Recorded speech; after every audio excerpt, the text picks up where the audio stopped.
بسم اللہ الرحمن الرحیم۔ السلام علیکم۔ کہانی ہب آفیشیل میں خوش آمدید۔ آج پھر دوستوں میں آپ کے لیے ایک بہت ہی اچھی اور سچی کہانی لے کر آئی ہوں۔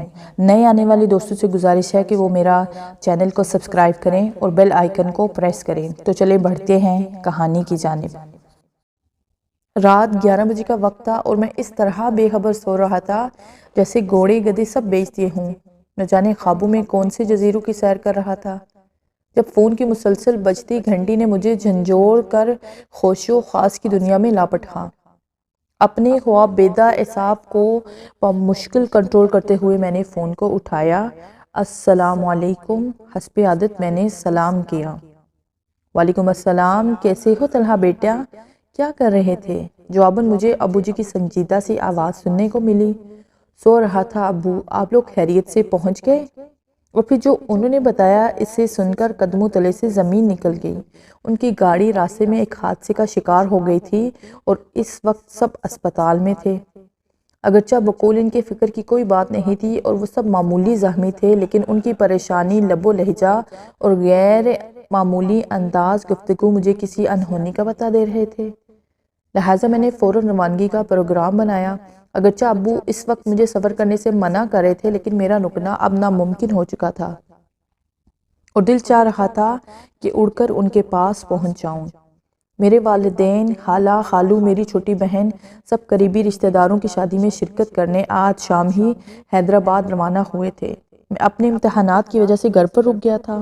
میری خالہ اور خالو ہمارے گھر سے 2 گلیاں چھوڑ کر ہی رہتے تھے اور ہمارے ان سے بہت اچھے تعلق تھے۔ خالہ خالو نہایت شفیق، پرخلوص اور زندہ دل تھے۔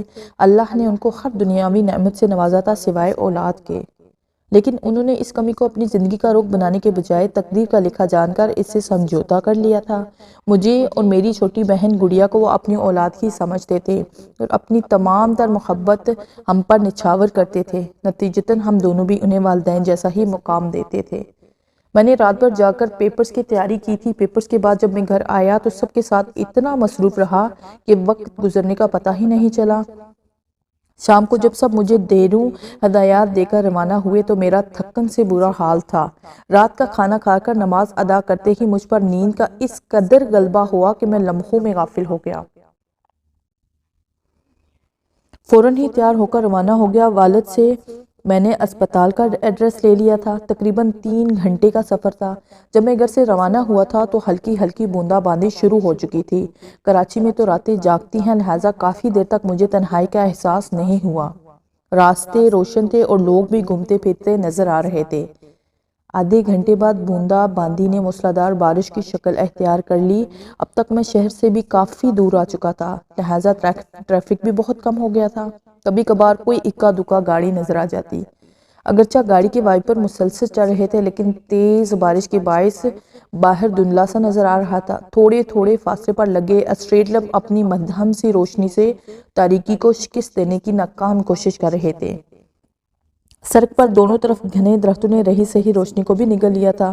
اگرچہ میں فطرتاً کافی دلیر اور نڈر تھا، لیکن تنہائی اور تاریکی کی ہیبت مجھ پر طاری ہوتی جا رہی تھی اور میں سفر کے بخیریت تمام ہونے کی دعا کر رہا تھا۔ لمحہ بھر کو بجلی چمکتی تو پورا منظر واضح ہو جاتا تھا۔ بڑے بڑے درخت تیز ہوا سے کھلتے ہوئے محسوس شکلیں بنا رہے تھے۔ کبھی کبھی تو یوں لگتا جیسے خون اشام چڑیلیں مجھے اشارے سے اپنی طرف بلا رہی ہوں۔ اچانک بجلی چمکی تو مجھے دور سڑک پر عین درمیان میں ایک انسانی کھیولا کھڑا ہوا نظر آیا، جو زور زور سے ہاتھ ہلا کر گاڑی روکنے کی دعا کر رہا تھا۔ پہلے تو میں اسے کوئی چور چکا سمجھا جو مجھے روک کر لوٹنا چاہ رہا تھا، پھر اچانک میرے ذہن میں بچپن سے سنی ہوئی وہ تمام ڈراؤنی کہانیاں دھر آئی جن میں اسے مختلف روپ اختیار کر کے مسافروں کو تنگ کرتے ہیں۔ یہ سوچ کر میرے رونگٹے کھڑے ہو گئے۔ ایک خیال یہ بھی تھا کہ شاید کوئی ضرورت مند ہو جو رات کے اس پہر مدد کے لیے کھڑا ہو۔ بہرحال جب میں جلد تو جلال کا ورد کرتا وہاں تک پہنچا تو یہ دیکھ کر اسے اپنی آنکھوں پر یقین کرنا مشکل ہو گیا کہ وہاں کوئی انسان تو کیا، کوئی چڑیا کا بچہ تک نہ تھا۔ میں نے ہر طرف بغور دیکھا، لیکن چاروں طرف تنہائی اور سناٹے کا راج تھا۔ خوف سے میرا برا حال ہو گیا اور میں اندھا دھند گاڑی بھگاتے ہوئے چلا گیا۔ ابھی میں تھوڑی دور ہی گیا تھا کہ اچانک کسی نے پیچھے سے میرے کندھے پر ہاتھ رکھا۔ میرا اوپر کا سانس اوپر اور نیچے کا سانس نیچے رہ گیا اور دل طوفانی رفتار سے دھڑکنے لگا۔ بمشکل میں نے پیچھے مڑ کر دیکھا تو مجھے یوں محسوس ہوا جیسے پچھلی سیٹ پر بالوں کا ایک بہت بڑا سا ڈھیر دھرا ہوا ہے۔ نہ جانے وہ اللہ کی کون سی مخلوق تھی جو سائز میں انسان سے بھی بڑی تھی لیکن مکمل طور پر بالوں سے ڈھکی ہوئی تھی۔ صرف اس کی سرخ خوفناک آنکھیں اور ہاتھ کے لمبے لمبے مڑے ہوئے ناخن نظر آ رہے تھے۔ وہ اپنی لال لال ڈراؤنی آنکھوں سے نہایت ہی غصے میں طلحہ کو گھور رہی تھی۔ دہشت سے طلحہ کی آنکھیں پھٹی کی پھٹی رہ گئی اور دل اچھل کر حلق میں آ گیا۔ سانس سینے میں اٹکنے لگا اور ہاتھ پاؤں سنسنانے لگے۔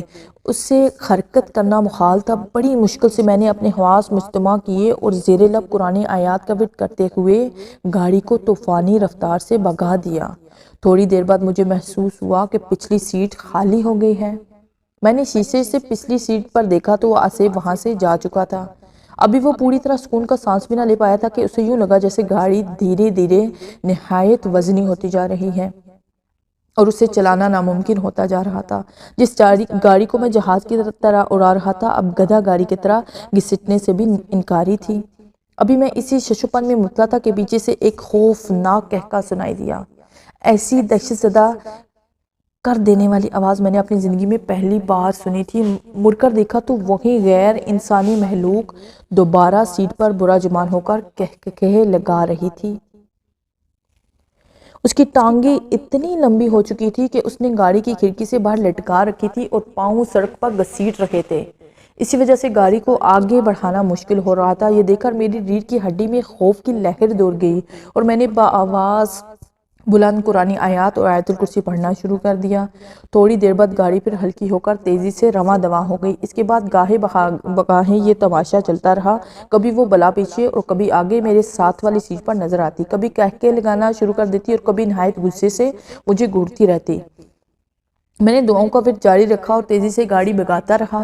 گھنٹہ بھر میں شہر کے آثار نظر آنے لگے تو وہ مخلوق یکایک غائب ہو گئی۔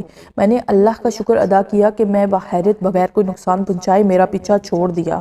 ابھی میں اسپتال سے 15 منٹ کے فاصلے پر تھا کہ پھر مجھے شک لگا۔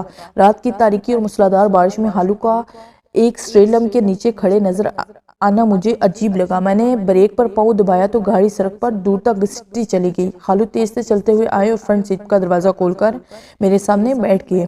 اتنی تیز بارش میں کھرے ہونے کے باوجود ان کا لباس خشک تھا۔ میں نے نہایت حیرت سے ان سے پوچھا کہ وہ یہاں کیا کر رہے تھے تو انہوں نے دھیرے سے کہا، بس بیٹا یوں ہی کھڑا تھا۔ وہ بالکل گمسم اور کھوئے کھوئے سے تھے، باتوں کے انتہائی شوقین اور بات بات پر زور سے قہقہے لگانے والے ہالو بالکل خاموش تھے۔ سوچ سوچ کر بمشکل چند الفاظ ادا کر رہے تھے۔ جب میں نے ان سے سب کی حیرت پوچھی تو وہ گویا ہوئے، ہاں بیٹا سب بالکل ٹھیک ہے، تم فکر نہ کرو، تم سے ملے بغیر جانے کا دل نہیں چاہ رہا تھا تو میں چلا آیا۔ میں حیرت سے سوچنے لگا کہ وہ کہاں جا رہے ہیں، لیکن ان کی حالت دیکھ کر میں نے مزید پوچھنا مناسب نہ سمجھا۔ مجھے لگا کہ ایکسیڈنٹ نے ان کے حواس کو متاثر کر رکھا ہے۔ میں خود بھی اسپتال پہنچنے کی جلدی میں تھا، لہٰذا خاموشی سے ڈرائیور کرنے لگا۔ جب پارکنگ میں پہنچ کر میں اترنے لگا تو یہ دیکھ کر میری سٹی گم ہو گئی کہ برابر والی سیٹ خالی تھی۔ میں تیزی سے اسپتال میں داخل ہوا تو سامنے ہی میرے والد نہایت پریشان حالت میں کھڑے تھے۔ میں خالو کے بارے میں بتانا چاہتا تھا کہ لیکن وہ خاموشی سے تیز تیز چلتے ہوئے مجھے اندر لے گئے۔ کمرے کا منظر دیکھ کر مجھ پر سکتہ طاری ہو گیا۔ سامنے ہی بستر پر خالو کی لاش رکھی تھی جو روڈ ایکسیڈنٹ میں موقع پر ہی دم توڑ گئے تھے۔ امی اور خالہ مجھے دیکھ کر لپک کر آئی اور مجھ سے لپٹ کر پھوٹ پھوٹ کر رونے لگی، لیکن میں اپنے ہاتھوں میں ہی کب تھا جو انہیں تسلی دیتا۔ میں تو حیرت سے کنگ کھڑا یہ سوچ رہا تھا کہ اگر خالو ایکسیڈنٹ کے وقت ہی انتقال کر گئے تھے تو ابھی میرے ساتھ گاڑی میں کون تھا؟ کیا ان کی محبت واقعی اتنی شدید تھی کہ اس سے ملے بغیر جانے کا ان کا دل رضامند نہ تھا؟ یہی وہ معمہ ہے جو کبھی مجھ سے سلجھ نہیں سکا۔